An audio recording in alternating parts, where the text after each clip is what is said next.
The porch door slammed open, and a piercing, high-pitched scream tore through the quiet suburban air. "You must be proud, Tracy. You've destroyed our family."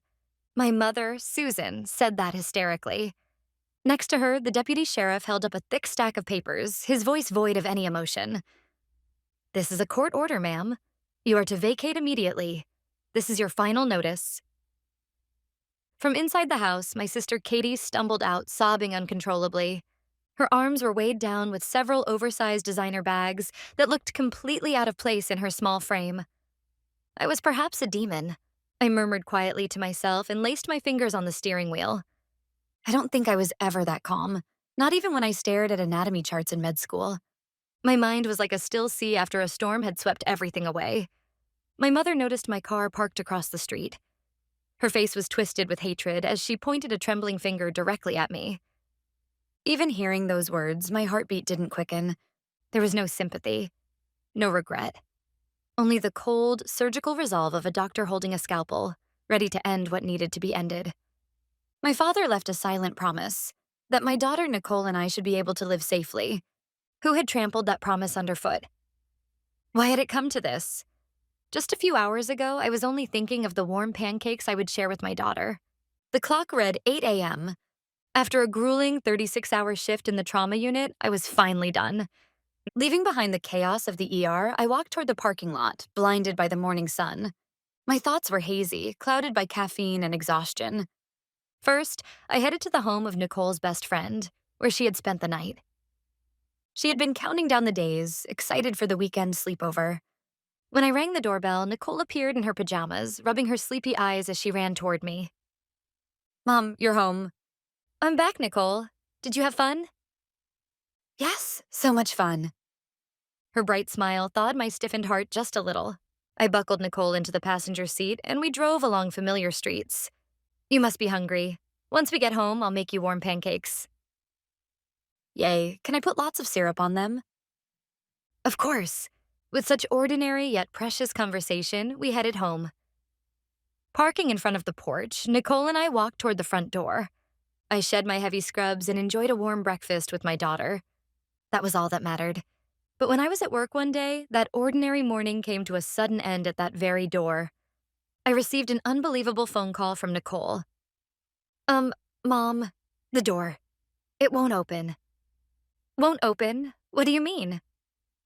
"I don't know. The key won't go in. Mom, maybe, maybe someone changed the locks." The impossible possibility in her voice froze me. Beyond Nicole's fear, I thought I saw Susan and Katie's mocking smiles. I told my supervisor, "There's a family emergency," and bolted from the hospital without waiting for approval. Outside, the rain poured like someone had turned a bucket upside down. The wipers flailed wildly, and the rain distorted everything I saw, except the single path leading to my house. The engine roared. The rain pounded on the asphalt, and beneath my ribs, my heart thumped like an alarm bell. Everything else seemed to vanish from the world. Turning the corner onto my private driveway, my heart froze. Under the dim orange light of the porch, I saw a small figure. Nicole. She was crouched down, hugging her backpack like a shield. I slammed the car into park and ran toward her, ignoring the rain and leaving my umbrella behind. "Nicole." She slowly lifted her pale, cold face to me, her lips purple from the chill. I rushed to her, holding her tight, so tight until she felt warmth again. "Mom, I'm sorry. You haven't done anything wrong. Nothing at all." I gently stroked my trembling daughter's hair and slowly lifted my face. Then I fixed my gaze on the wooden door, the source of all this chaos. It was then that the front door began to open, as if a stage curtain were being drawn. Standing there was my mother, Susan. She held a wineglass in her hand. Her expression gave away not a hint of concern for her soaked daughter and granddaughter. Only a cold, sharp irritation, the kind reserved for unwelcome guests. "You changed the locks," I said, my voice flat in a way that even surprised me. Susan let out an exaggerated sigh. "Yes, I changed them. I thought it was finally time for some peace and quiet." Behind her, my sister Katie peeked out, eyes sparkling with curiosity and barely concealed superiority. "What do you think you're doing?" "Doing exactly what I said, Tracy. Susan sipped her wine and then, as if declining a restaurant reservation, added casually, Katie and I decided that you two won't be living here anymore. For a moment, the world went silent. Susan's words stabbed at my eardrums like a cold knife, paralyzing my thoughts. I could hear Nicole holding her breath beside me. Katie showed the tiniest flicker of guilt, but her eyes were laughing. Normally, maybe I would have screamed. Maybe I would have cried and pounded on the door.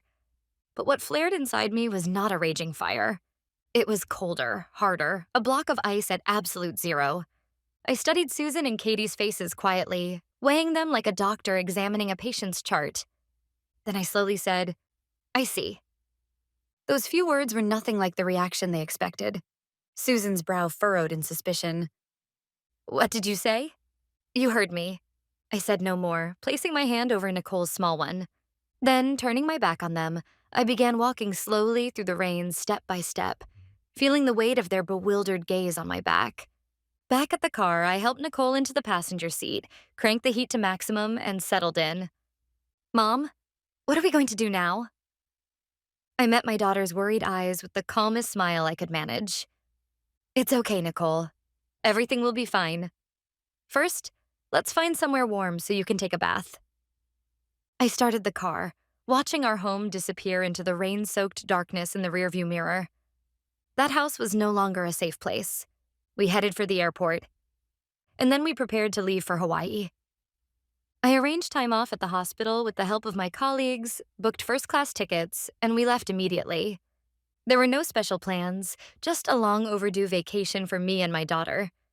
Even so, my mind remained surprisingly clear, calculating the next steps. This was not revenge. It was a logical process to reclaim what had been taken. Nicole finally fell into a peaceful sleep in the hotel bed, the stress and exhaustion of the day pulling her into deep slumber. Watching her innocent face, I made a silent vow. Nothing else would be taken from her. I opened my briefcase and carefully pulled out a thick manila envelope. It was hidden among medical papers, but always safely preserved. Inside were the documents for my father's living trust. He had arranged it secretly with a lawyer months before his death. The weight of the papers pressed into my palm, heavy with significance. These were not just documents. They were my father's shield and final act of love for Nicole and me. I found the business card of our lawyer, Robert, and tapped his number into my phone. The clock read past 3 a.m. By normal standards, this was not a time to make a phone call. But I had painfully learned today that normal standards did not apply to certain people. I had to rely on extraordinary people in extraordinary times. After a few rings, a calm, measured male voice came through, alert and awake. Tracy? Yes, Robert, I'm sorry to call at this hour. No, it's all right. Honestly, I suspected that a call from you at this time wouldn't be good news. There was a resonance in his voice that suggested he understood everything already. I drew in a deep breath and spoke quietly. It seems the time has come. I could hear Robert exhale sharply on the other end. I see. So it has come to this. Tell me what happened. My mother and sister forced me out of the house. They changed the locks, claiming ownership. Nicole was there too. Outside, in the rain. What? No, I shouldn't get too emotional now. Are you and Nicole safe? Are you in a secure place? Yes, we're in Hawaii. And the documents, they're with me now. At those words, Robert replied with quiet strength. Good. With that, you will never lose. You are the rightful custodian of the house. They are nothing more than trespassers. Robert's resolute words were like a single beam of light piercing through the darkness. Trespassers. I repeated the word, letting it sink in. Yes. Under the law, they have no rights. They are mere intruders. His words cleared my mind even further. This was not an emotional family squabble. It was a legitimate response to a violation of legal rights. I understand. My wishes are simple. To protect what my father left behind and to safeguard Nicole's future. We will proceed with the necessary steps calmly and methodically. You are strong, Tracy. Yes, we should act according to the law. Methodically, deliberately, and with certainty, Robert said, his voice full of unwavering trust. Please, recover our home for us in the fastest, most certain way possible. I understand. Here's the plan. First thing tomorrow morning, I will prepare a formal eviction notice in my name and send it by certified mail. They will have 48 hours to comply. If they do not vacate within that period, we will immediately petition the court for a forced eviction. Your dedication to your father, combined with the fact that they left Nicole in the rain, will ensure the judge grants the order without hesitation.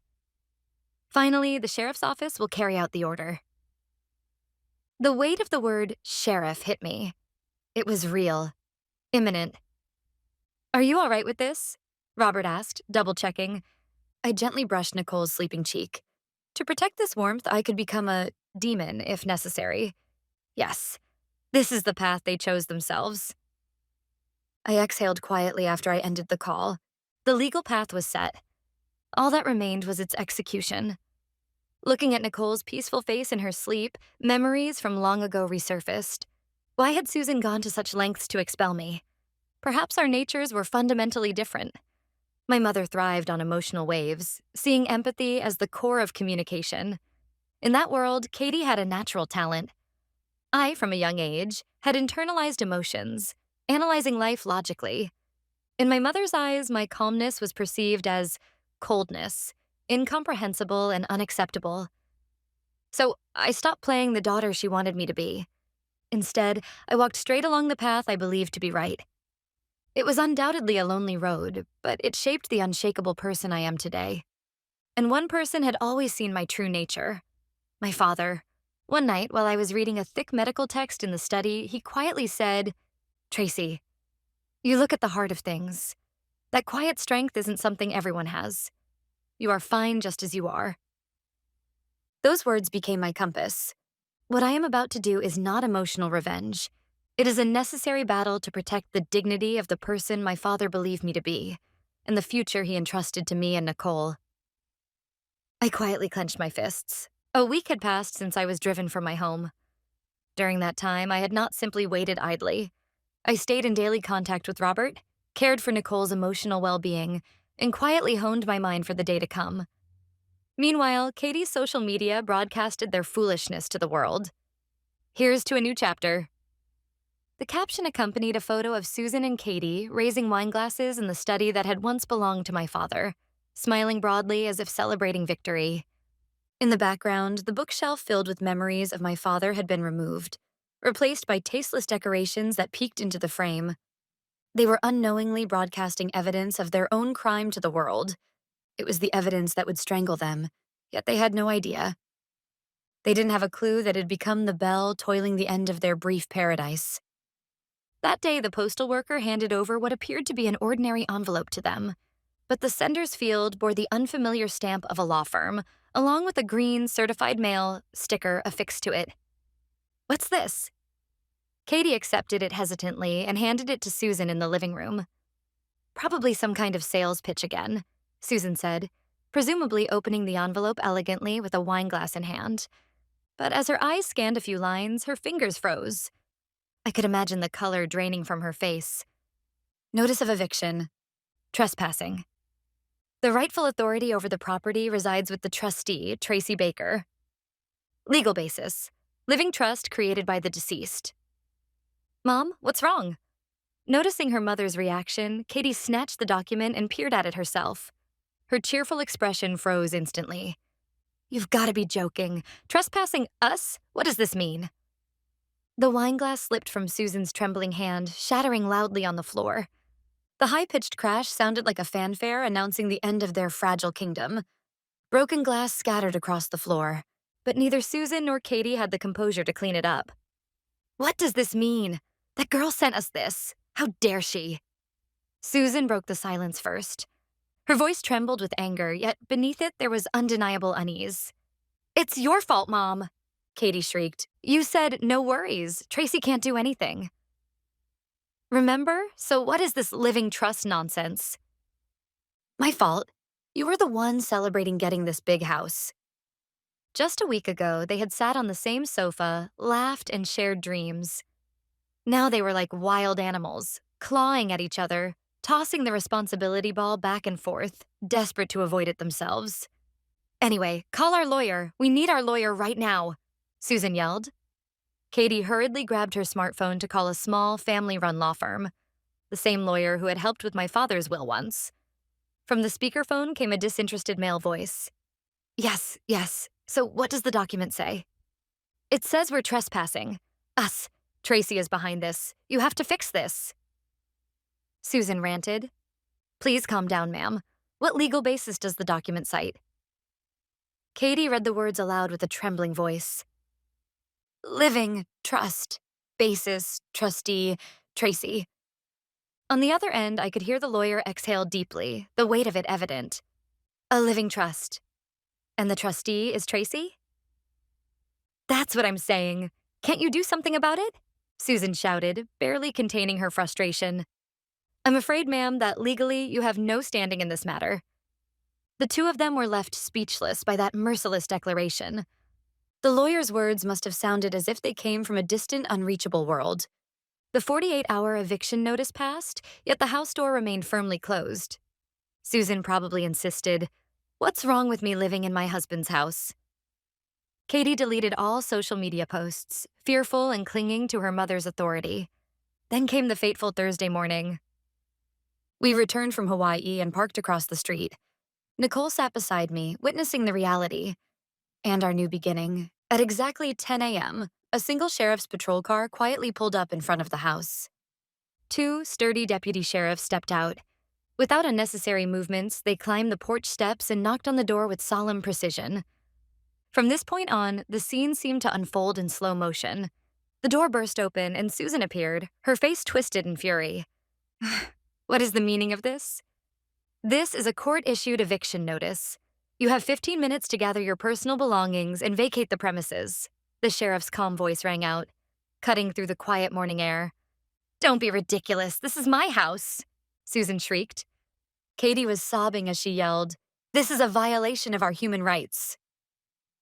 But in front of the enforcers of the law, their hysteria was nothing more than empty noise. Slowly, curtains began to open in the neighboring houses. An elderly couple on a morning walk paused, looking on curiously. From the second-floor window across the street, a young resident even raised a smartphone to record. The news would spread through the neighborhood in an instant. They weren't losing just the house. They were losing the facade of social credibility they had built over the years. 15 minutes later, both women were escorted out, crawling as if through shame. Katie dragged a bag stuffed with clothes, crying, while Susan clutched a single-framed photo like the last piece of her pride. Spotting me, Susan screamed through gritted teeth. You must be proud, Tracy. You've destroyed our family. I simply met her gaze quietly. It was you who destroyed it, I thought silently. I waited patiently until the sheriff's patrol car turned the corner and disappeared from view. The street returned to its usual calm, but the scars left on that house would not fade so easily. Mom, can we go in now? Nicole looked up at me, her eyes wary. I gently stroked her head and forced a reassuring smile. Yes, of course. Let's go home. With trembling hands, I inserted the new key from the sheriff into the lock. The dry click sounded as the heavy door swung open. Inside, the house was filled with the chaos they had left behind, and a faint, cheap perfume lingered in the air. Half-empty mugs, scattered shoes, magazines tossed across the sofa, like a robber had left in a hurry. I went to the living room and opened every window. Cold, fresh air filled the rooms, chasing out the stagnant atmosphere. Nicole, go see your room. You can rearrange it however you like, I said. Really? Yay! She bounded up the stairs, her joyful voice breathing life back into the house. Over the following weeks, our peaceful days settled in. On weekends, we painted my late father's study together, turning it into Nicole's study room. She chose a bright sky blue for the walls. Meanwhile, updates on Susan and Katie came through Robert as routine reports. After being evicted, the two had moved into the small apartment Katie had rented. But life there could not possibly work smoothly for Susan, the former queen bee who had pampered Katie. Money was the biggest problem. While living in the house, I had covered most expenses: property taxes, high utility bills, and maintenance. They had taken full advantage of that, and neither had the financial means to live independently. Susan's small pension combined with Katie's part-time income was nowhere near enough to sustain city life. Katie began posting on social media about enduring emotional abuse from my parents. Susan, meanwhile, called mutual friends, tearfully claiming she had been betrayed and used by her daughter. It was a quagmire. The sharp blades they once directed at me were now aimed at each other. With Tracy, their common enemy, gone, only resentment remained between them. Even hearing these reports, my heart remained strangely calm. No joy, no sympathy. It had simply happened as it was meant to. 3 months had passed since I regained the house. One afternoon, an unfamiliar number called my phone. Hello? Tracy, it's me, your Aunt Cindy. It had been years since I'd last spoken to my mother's sister. There was a mixture of awkwardness and urgency in her voice. I heard about your mother. It sounds really rough. She's barely able to eat, Aunt Cindy continued, her words steeped in sympathy.